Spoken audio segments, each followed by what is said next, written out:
Halo kawan-kawan, berjumpa kembali dalam Di Balik Cerita. Kali ini, Di Balik Cerita akan menyajikan sebuah kisah yang berjudul Bakso Genderuwo. Di pinggir sebuah desa, berdiri sebuah warung bakso sederhana. Warung itu hanya beratapkan seng, dengan bangku kayu panjang yang catnya sudah terkelupas.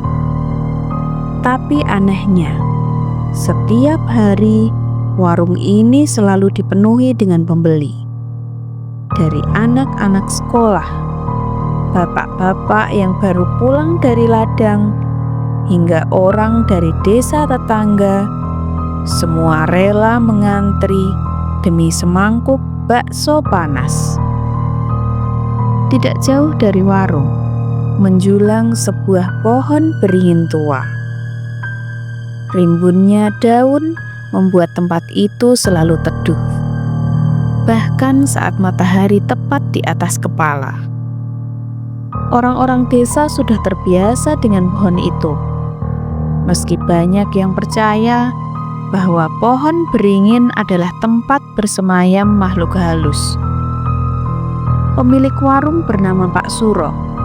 Lelaki berumur 50-an itu selalu tampak ramah menyapa setiap ada pelanggan yang datang, selalu disaji dengan senyuman yang lebar. Dagangannya memang terkenal enak, kuahnya yang gurih dan baksonya yang berukuran besar. Namun tidak ada yang tahu tentang sebuah rahasia di balik kesuksesan Pak Suro. Malam-malam di desa sering dipenuhi suara kentungan dan jangkrik. Dan di tengah kesunyian itu, beberapa warga kadang berbisik tentang warung bakso Pak Suro. Kenapa ya warung itu selalu rame? Padahal bakso di tempat lain rasanya juga enak loh. Ya memang aneh, jangan-jangan Pak Suro memang pakai penglaris lagi. Katanya sih ada yang aneh beneran. Soalnya setiap malam Jumat selalu saja ada sesajen di bawah beringin. Entah siapa yang meletakkannya, tapi selalu ada di sana. Tidak ada yang berani mencari tahu. Wah, jangan-jangan itu kerjaannya Pak Suro, biar baksonya makin laris. Meski gosip itu menyebar, namun tidak seorang pun benar-benar berani membicarakannya lebih jauh. Orang-orang terlalu sibuk menikmati bakso yang rasanya memang sulit dilupakan. Hingga pada suatu malam Jumat, saat warung sudah tutup, Pak Suro berjalan sendirian ke bawah pohon beringin. Tangannya membawa sebuah nampan kecil berisi nasi putih, ayam kampung utuh, kemenyan, dan segelas darah ayam segar.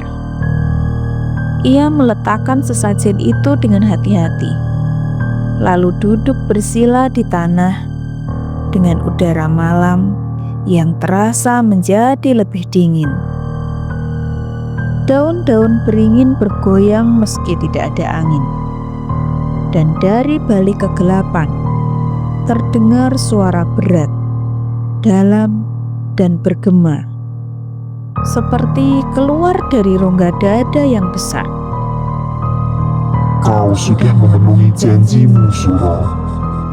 Pak Suro menunduk dan suaranya gemetar. Sudah Tuan, dagangan saya laris. Saya datang untuk memberi persembahan seperti yang Tuan minta sebelumnya. Gelap di bawah beringin, seolah semakin menebal. Sepasang mata merah menyala dan muncul dari balik akar yang menjuntai. Bayangan besar bergerak, tubuhnya kekar, berbulu lebat, dan wajahnya mengerikan. Genderuwo, itulah wujudnya. Ingat Suro, laris bukanlah tanpa harga. Ingat perjanjian kita. Setiap malam Jumat, 1 nyawa untukku. Mendengar itu, Pak Suro menggigil, tapi ia mengangguk. Ia tahu, tanpa genderuwo itu, warung baksonya tidak akan pernah seramai sekarang. Keesokan harinya, seorang lelaki paruh baya yang baru pulang dari ladang mampir ke warung Pak Suro. Ia pun memesan semangkuk bakso lalu makan dengan lahap. Tidak ada yang aneh, namun malam harinya lelaki itu tidak pernah kembali ke rumah. Keluarga dan warga desa mencarinya kemana-mana. Namun hingga pagi menjelang, dari ladang, jalan setapak, bahkan hutan sudah diperiksa. Namun yang mereka temukan hanyalah topi caping miliknya yang tergeletak di dekat pohon beringin. Kabar itu membuat desa menjadi gempar. Tapi anehnya, warung bakso Pak Suro tetap penuh seperti biasa. Orang-orang seolah lupa dengan hilangnya lelaki itu. Terlalu sibuk memuaskan lidah mereka dengan bakso panas berkuah gurih. Waktu pun berlalu hingga semakin banyak orang yang hilang tanpa jejak. Beberapa hanya meninggalkan sandal. Ada pula yang hanya menyisakan pakaian robek di sekitar pohon beringin. Anak-anak mulai dilarang keluar rumah saat malam Jumat. Namun, warung bakso Pak Suro tidak pernah sepi. Suatu malam, seorang anak muda bernama Raka yang telah lama curiga dengan kejadian itu kemudian memutuskan untuk mengintai Pak Suro. Ia bersembunyi di balik semak, tidak jauh dari pohon beringin.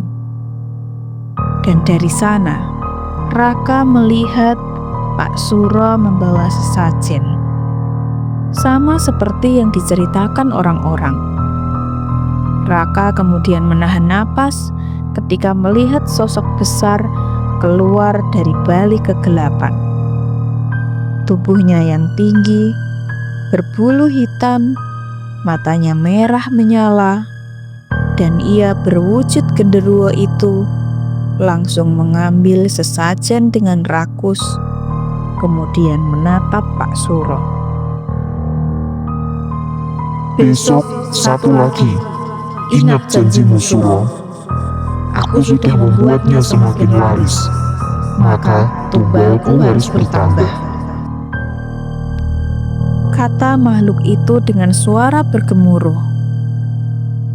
Raka pun hampir berteriak, tapi ia berhasil menahan diri. Dengan tubuh gemetar, ia langsung berlari pulang, menyimpan rahasia yang baru saja ia saksikan. Malam Jumat berikutnya, warung bakso kembali dipenuhi dengan pembeli. Di antara keramaian itu, tampak seorang gadis kecil, yaitu anak bungsu Pak Suro. Anak itu sangat rajin dan suka sekali membantu ayahnya. Di sana, terlihat anak itu sedang membantu ayahnya mencuri mangkuk bakso. Malamnya ketika Pak Suro menuju pohon beringin, genderuwo itu ternyata sudah menunggu. Mana bayaranmu malam ini Suro?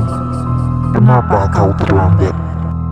Pak Suro kemudian dengan gemetar menyerahkan secari kertas berisi nama seorang pelanggan yang tadi sore makan bakso di warungnya.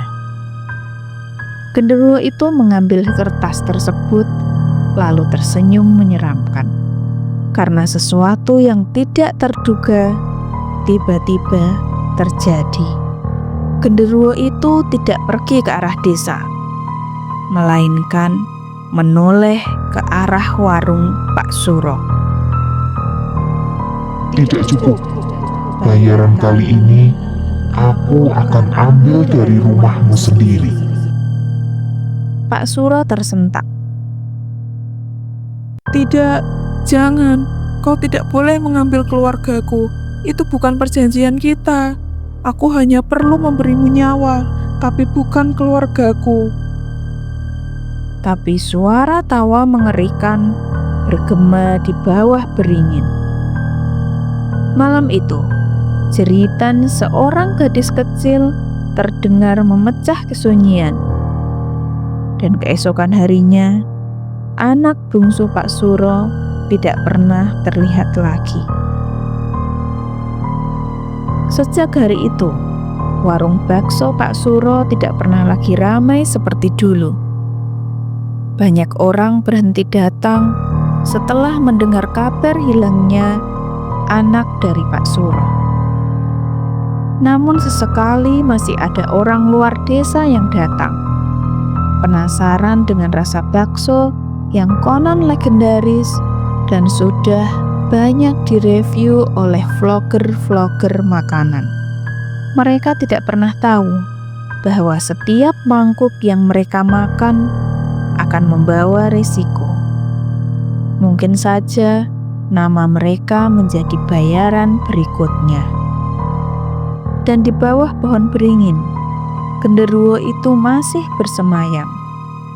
Sesajen masih muncul setiap malam Jumat, dan kadang dari kejauhan terdengar suara seseorang menangis lirih. Entah suara Pak Suro yang menyesali perjanjiannya, atau suara anak-anak yang telah menjadi korban. Pak Suro duduk termangu di bangku kosong warungnya. Matanya sayu, wajahnya tampak jauh lebih tua dari usianya. Karena sejak malam itu, sejak anak bungsunya lenyap dalam gelap, hidupnya tidak pernah sama lagi. Ia ingin berhenti. Ia ingin menutup warung, pergi jauh meninggalkan semuanya. Tapi setiap kali ia mencoba, tubuhnya serasa dikekang sesuatu. Mimpinya selalu dihantui sosok genderuwo itu dengan matanya yang merah, suaranya yang berat, dan menertawakan ketidakberdayaannya. Tidak ada jalan kembali, Suro. Selama kamu masih hidup, kamu adalah milikku sepenuhnya. Dan benar, esok harinya, meski dengan hati yang hancur, tangannya tetap menyalakan kompor, menyiapkan kuah, dan menggiling daging bakso. Bibirnya gemetar, tapi tubuhnya bergerak seperti dikendalikan. Orang-orang masih datang, meski tidak seramai dulu. Mereka duduk, makan, lalu pulang dengan perasaan puas. Tidak ada yang tahu bahwa di balik setiap mangkuk bakso ada nyawa yang sedang ditimbang. Pak Suro sendiri tidak lagi makan bakso buatannya. Baginya, rasa gurih itu sudah berubah menjadi getir, bercampur dengan darah dan air mata. Namun ia tidak bisa berhenti. Perjanjian itu telah mengikatnya, menjeratnya lebih kuat dari rantai besi. Dan malam Jumat berikutnya, ia kembali berjalan menuju pohon beringin. Tangannya membawa nampan sesajen meski langkahnya gemetar. Di bawah pohon beringin, suara berat itu kembali terdengar. Kau sudah tahu, Suro, ini bukan soal pilihan. Kamu akan terus memberi sampai kamu sendiri yang kuambil. Pak Suro menunduk, air matanya jatuh membasahi tanah. Ia sadar hidupnya tidak lagi miliknya. Dan meski ia sudah kehilangan darah dagingnya sendiri, ia tetap harus berdiri di belakang gerobak melayani pelanggan yang datang. Warung bakso itu tidak pernah benar-benar tutup karena Pak Suro tidak bisa berhenti. Satu hal yang pasti, siapapun yang duduk makan di warung itu seolah sedang bertaruh nyawa. Nah kawan-kawan, itulah tadi kisah tentang warung bakso genderuwo milik Pak Suro. Bagaimana pendapat kalian? Silahkan tulis di kolom komentar. Dan jangan lupa untuk klik like dan subscribe agar tidak ketinggalan dengan cerita-cerita yang berikutnya. Sampai di sini dulu kisah kali ini, karena di balik cerita masih ada cerita.